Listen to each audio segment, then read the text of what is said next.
Alright, so for this video we got 5 word problems. We're going to practice on setting up inequalities and then solving. And each inequality, each problem will have an inequality set up, but also an answer we need to put into our blank over here. So for this first one here, Chris is saving money for a ski trip. He has $62.50, but his goal is to save at least $100. That's important. What is the least amount Chris needs to save to reach his goal? So I've got my steps over here. I'm going to show you. Alright, so when it came to my setup, so he's trying to save some amount to reach his goal. So some amount, use A for some amount, plus the $62.50 he already has to be at least $100. So sometimes people would work out this problem in the past and say, I'm not sure what sign to put for at least $100. We talked about keywords. And so if they weren't 100% sure, I'd say, think about this. If you're trying to go on that ski, I said, forget Chris, you're trying to go on that ski trip.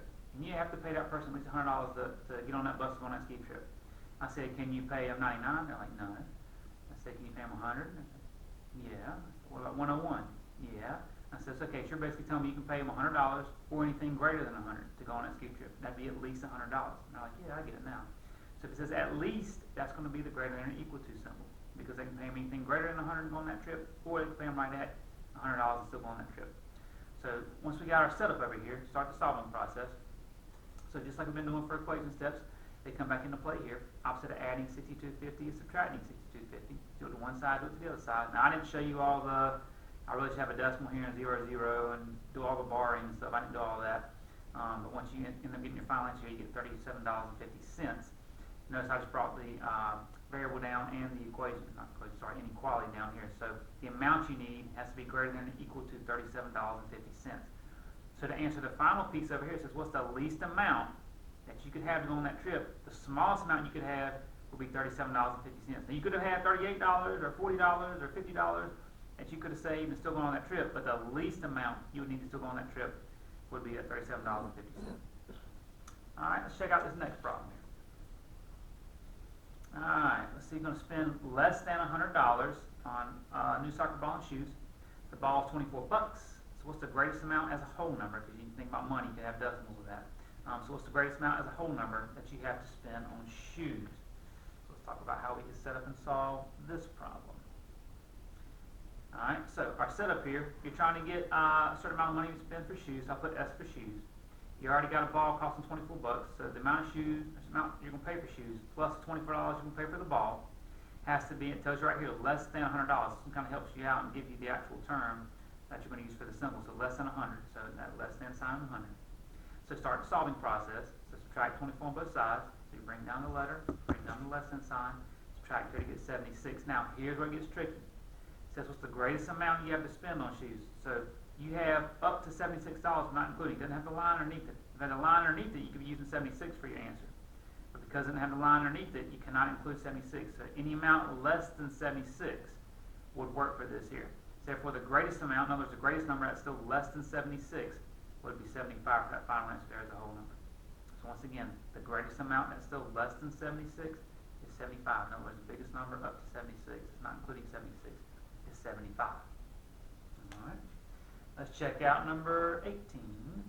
It says you deliver pizzas on the weekend. Your average tip is $1.50 for each pizza that you deliver. What's the least amount of pizzas you got to deliver to earn at least $30 in tips? So thinking about our setup here. So it's $1.50 for each pizza. So I'll put 150 times P for pizza. We talked about this in our first problem up here. At least would be greater than or equal to $30 in tips.